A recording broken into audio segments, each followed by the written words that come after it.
Pas Allah nyipta ke dunia, segalanya sempurna, dak katik dosa. Adam sama Hawa saling cinta, terus dia wong juga cinta sama Allah. Katik kematian, penyakit, juga penderitaan. Pecah inilah dunia yang Allah kendai.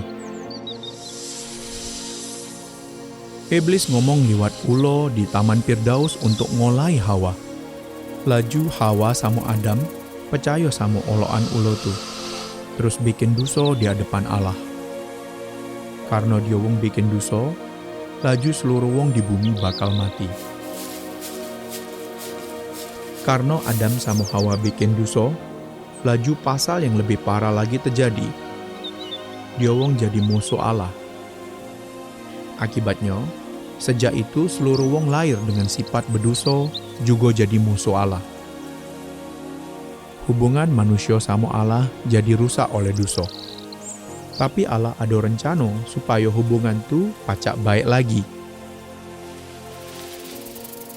Allah berjanji aman salah sikok keturunan Hawa bakal ngancur ke kepala iblis. Terus iblis bakal ngelukoi tumitnya.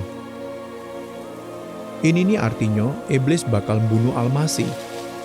Tapi Allah bakal bangkit ke dia lagi.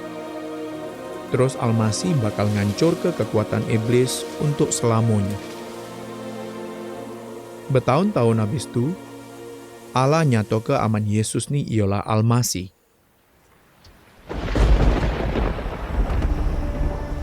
Pas Allah ngancur ke seluruh bumi pakai banjir besar, dia nyedio ke kapal yang jadi jalan keselamatan untuk wong-wong yang percaya sama Allah. Jadi, mugola seluruh wong pantes dihancur ke karena dosa-dosa dia wong. Allah nyedio ke Yesus untuk nyelamat ke seluruh wong yang percaya sama dia. Selama ratusan tahun, imam-imam nyembah ke korban ke Allah. Korban-korban tuh nunjuk ke amen dia wong berdosa terus pantes dihukum. Tapi ternyata korban-korban tuh dak pacak ngapus dosa dia wong. Yesus ialah imam besar yang agung. Tapi tidak pecah imam-imam lainnya, Yesus ngorban ke dirinya untuk jadi sikok-sikoknya korban yang pacak ngapus dosa seluruh wong di dunia nih. Yesus ialah imam besar yang sempurna. Soalnya dia nerima hukuman untuk seluruh dosa yang pernah dilakukan manusia. Allah ngomong sama Ibrahim cak ini. Liwat kau, seluruh suku di dunia bakal diberkahi. Yesus ialah keturunan Ibrahim. Seluruh suku di dunia diberkahi liwat dia. Tiap wong yang percaya sama dia diselamatkan dari dosa, terus jadi keturunan umat Allah, yang ialah keturunan rohani Ibrahim. Pas Allah ngongkon Ibrahim untuk ngorban ke Ishak anaknya, Allah lah nyedio ke domba lanang untuk ganti ke Ishak.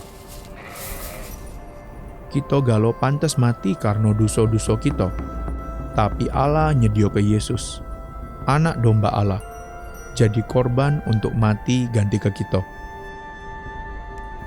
Pas Allah ngirim bencana yang terakhir ke Mesir, dia ngongkon seluruh keluarga Israel untuk nyembelih domba lanang yang sempurna.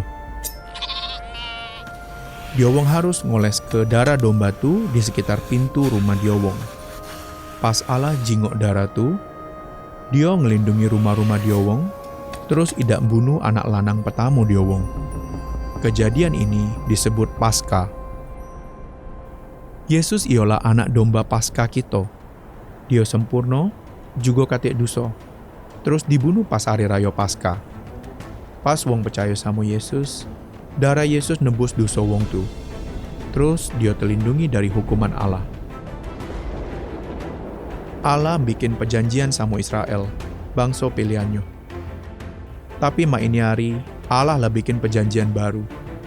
Perjanjian baru ini ialah perjanjian yang Allah bikin untuk seluruh bangsa, supaya setiap wong yang percaya sama Yesus pacak jadi bagian umat pilihan Allah. Musa ialah nabi besar yang nyebar ke firman Allah. Tapi Yesus ialah nabi terbesar. Dia ialah Tuhan. Jadi seluruh yang dia lakukan, sama seluruh yang dia omong ke, ialah perbuatan juga kato-kato Allah. Itulah ngapo alasan Yesus disebut firman Allah. Allah berjanji ke Raja Daud, aman salah sikok keturunannya bakal merento jadi raja umat Allah selamanya. Karena Yesus ialah anaknya, juga Almasih. Dia ialah keturunan Daud yang bakal merento selamanya. Pecak Daud, Yesus ialah raja. Tapi Yesus ialah raja alam semesta.